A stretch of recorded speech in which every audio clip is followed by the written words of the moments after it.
राधे। आप सभी भक्त एवं श्रद्धालु जनों का हमारे YouTube चैनल दिव्यवाणी दर्शन में हार्दिक अभिनंदन है। मैं पावनी राज आप सभी से शुभ आशीष की चाह रखती हूँ। आपने हमारी पिछली वीडियो में भक्त अमरीश की कथा श्रवण की। आज हम भगवान के एक और भक्त राजा मोरध्वज की कथा श्रवण करेंगे। आइए हम प्रभु का कीर्तन करें और प्रभु की कथा में प्रवेश करें। हरे कृष्णा कृष्णा कृष्णा हरे हरे, हरे रामा राम राम हरे हरे, हरे कृष्णा कृष्णा कृष्णा हरे हरे, हरे राम राम राम हरे हरे, हरे कृष्णा कृष्णा कृष्णा हरे हरे, हरे राम राम राम हरे हरे। जय जय श्री राधे, जय जय श्री राधे, जय जय श्री राधे श्याम। कथा आती है कि भगवान श्री कृष्ण और अर्जुन आपस में वार्ता कर रहे हैं, बातें कर रहे हैं। तभी अर्जुन कहते हैं कि प्रभु आपको पता है मेरे बड़े भ्राता युधिष्ठिर ने कितना बड़ा यज्ञ कराया था और उतने बड़े यज्ञ में हर ब्राह्मण को इतना धन दिया, उनसे बड़ा दानी कोई हो ही नहीं सकता। भगवान कहते हैं नहीं, हमारे भ्राता से भी बड़ा कोई दानी है। अर्जुन पूछते हैं कौन? तो भगवान कहते हैं राजा मोरध्वज। जब तक वो दान ना करें तब तक वो भोजन ग्रहण नहीं करते। तो अर्जुन कहते हैं अच्छा तो प्रभु सिद्ध कीजिए। कहा ठीक है। तो अर्जुन और भगवान कृष्ण राजा मोरध्वज के महल की तरफ चलते हैं।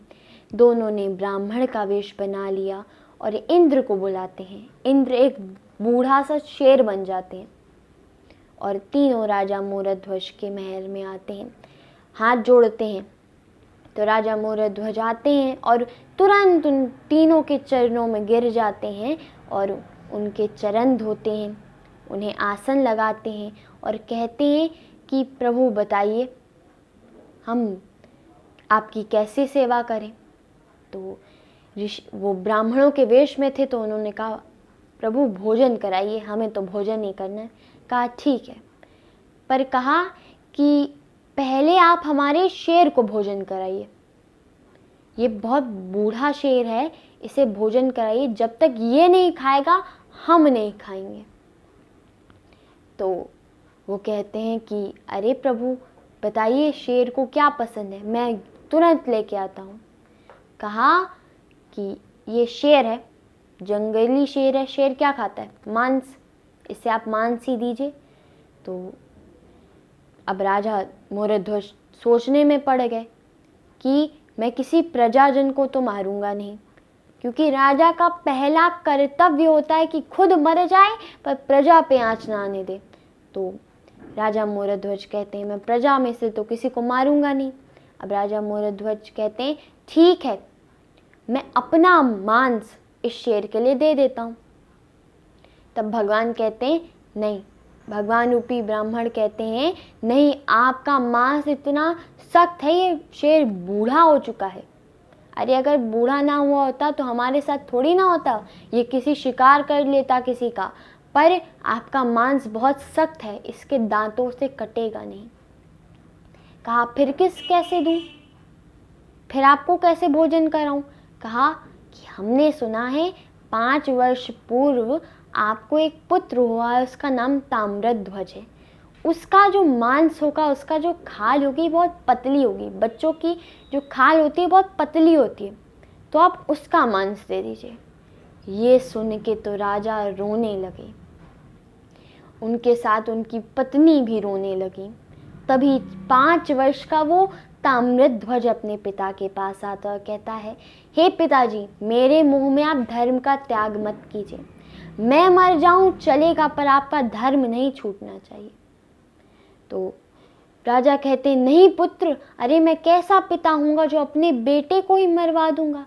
कहा, नहीं पिताजी, धर्म की रक्षा में सब चला जाए, प्राण भी चले जाएं, पर धर्म की रक्षा करनी चाहिए। कोई ब्राह्मण घर से भूखा ना जाए। तो तब किसी सैनिक से कहते हैं कि जाओ मांस लेके आओ। तभी भगवान कहते हैं, नहीं, आप पति पत्नी एक लंबा सा आरा लो और इसका आप दोनों ही इसमें बीच से चीर डालो। सोचिए, एक माता पिता को अपने ही बच्चे को एक आरे से बीच में से चीरना पड़े, और रोना नहीं है, आवाज नहीं करनी है, क्या स्थिति होगी। माता रोए जा रही हैं, परंतु क्या करें।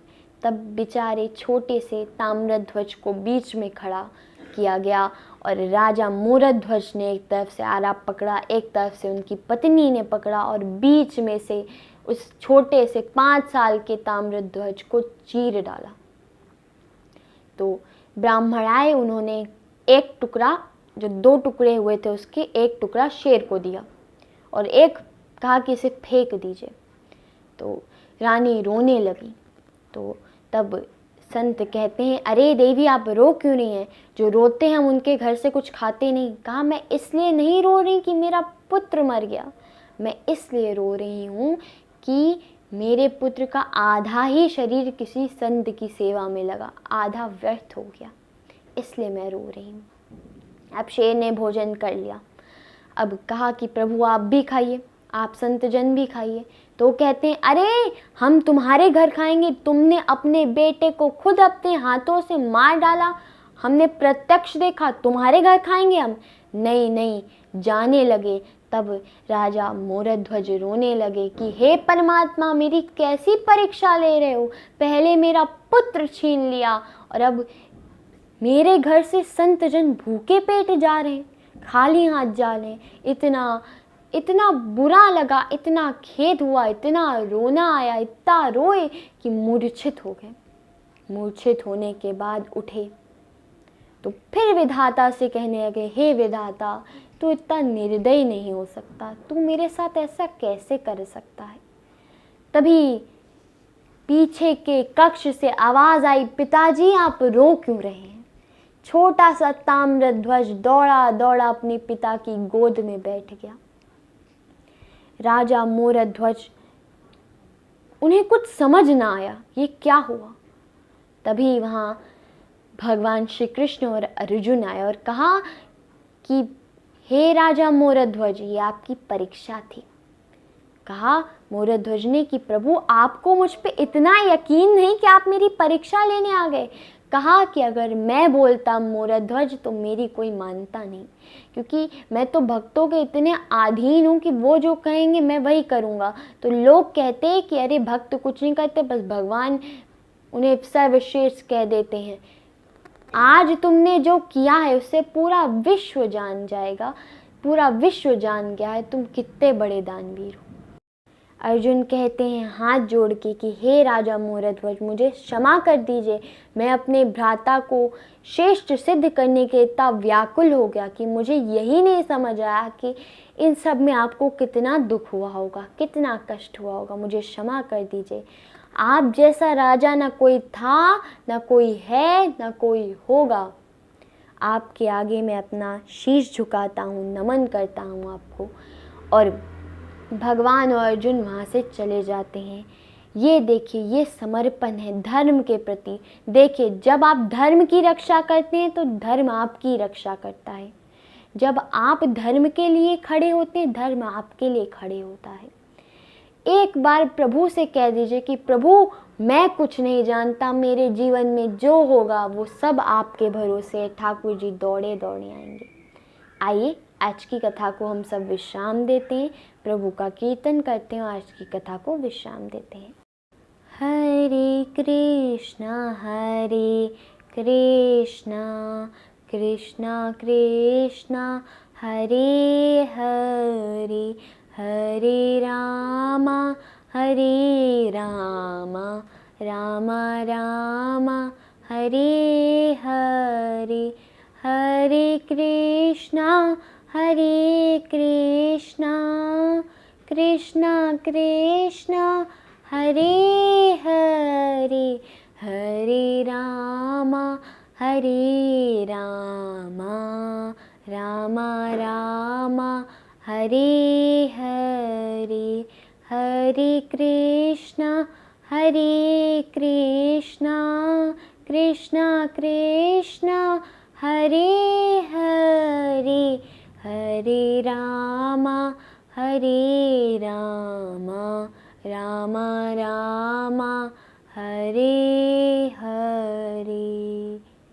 बोलिए श्री राधा माधव सरकार की जय, बरसाने वाली की जय, वृंदावन बिहारी लाल की जय, खाटू नरेश की जय, परमपिता परमेश्वर की जय, भागवत जी भगवान की जय, गणेश जी महाराज की जय, बाबा भोलेनाथ की जय, हनुमान जी महाराज की जय।